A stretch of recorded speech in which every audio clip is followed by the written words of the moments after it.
کبھی کبھی مجھے عورتوں کو ولیمے میں جاتا دیکھ کر ایک عجیب افسوس ہوتا ہے اور مجھے حیرت ہوتی ہے کہ اس کے بارے میں کوئی کیوں منہ نہیں کھولتا.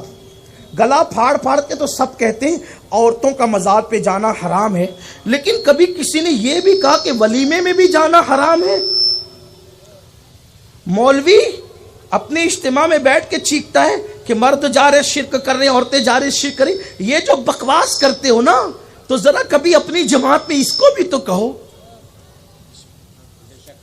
مزار پہ جانا کیوں حرام ہوا؟ آبرو کے تحفظ کے لیے نا. مسجد میں جانا کیوں منع ہوا؟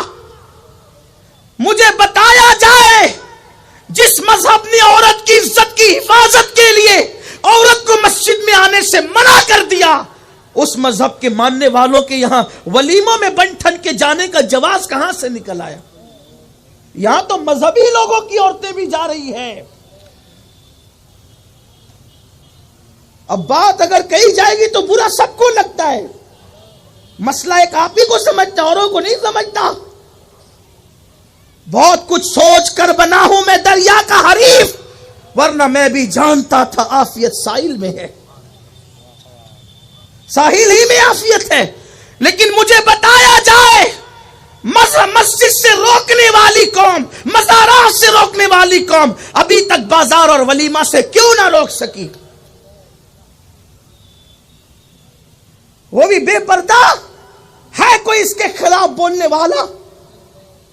وہ بھی بے حجاب بن سنور کر وَقَرْنَا فِي بُيُوتِكُنَّ.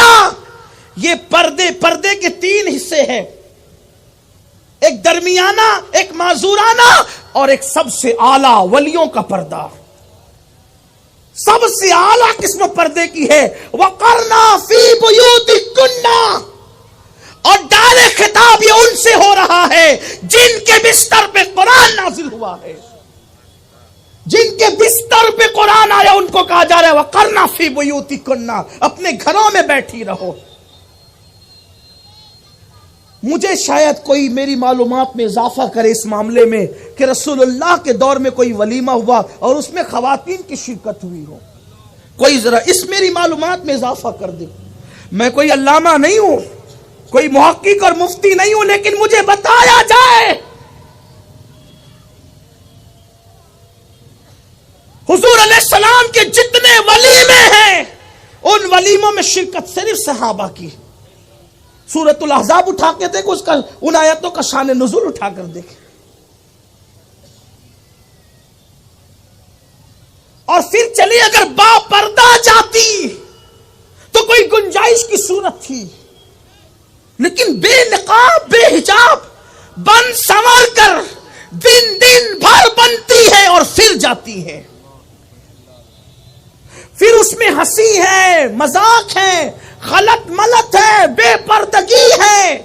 پھر ویڈیو شوٹنگ ہے. ویڈیو شوٹنگ کرنے والے مسلمان بھی نہیں ہیں. مولانا سے پیر جی سے اپنی بیویوں کو، عورتوں کو، بہنوں کو، بیٹیوں کو چھپایا اور شوٹنگ کے نام پر اپنے گھر کی عورتوں کو ان کے سامنے بے نقاب کر دیا. اس قوم پہ لعنت نہیں برسے گی تو کیا ہوگا؟ لوگ کہتے ہیں ہندوستان میں مر رہے، پٹ رہے، یہ ہو رہے. ارے کیوں نہیں ہوگا؟ قدرت جب لعنت کر رہی ہے تو رحمت تم پر کون بھیجے گا؟ قدرت جس قوم پہ لعنت کرے رحمت کون بھیجے گا؟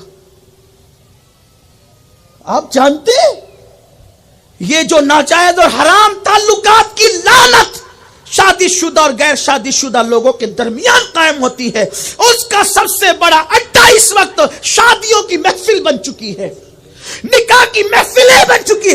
ایک گھر سنورتا ہے، ایک گھر سجتا ہے، ایک گھر بستا ہے اور سینکڑوں گھر اجڑنے کی بنیادیں اسی ایک بسنے والے گھر کے درمیان پیدا ہو جاتی ہے. اس کا ماتم کون کرے گا؟ اس حق پر اعلان کو ممکن ہے عورتیں برا مانتی ہوگی کہ اب ہمیں ولیمے میں جانے سے بھی روک دیا. ممکن ہے آدھی ادھوری تقریر کاٹ کے کوئی اس کا بھی مذاق بنائے، لیکن میں کہتا ہوں پردے کی پابندی کے ساتھ تو میں کوئی کلام نہیں کرتا، لیکن بے پردہ. اور یہ تو کہتا ہوں یہ تقوی کی اعلیٰ قسم. اگر کوئی عورت ولی بننا چاہتی، دھیان دے، مرد ولی بننا چاہتا اسے روزے کی کثرت کرنا ہے، کثرت سے روزے رکھنا ہوگی، کثرت سے نمازیں پڑھنی ہوگی، تہجد پڑھنا ہوگا، قرآن کی تلاوت کثرت سے کرنا۔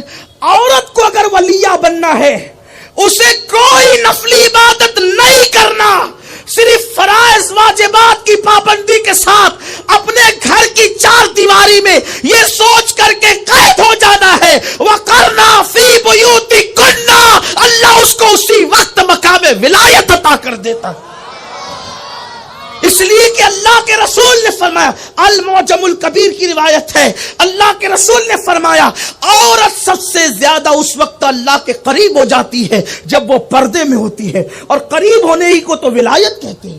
ولایت اور کس چیز کو کہتے ہیں؟ قریب ہونے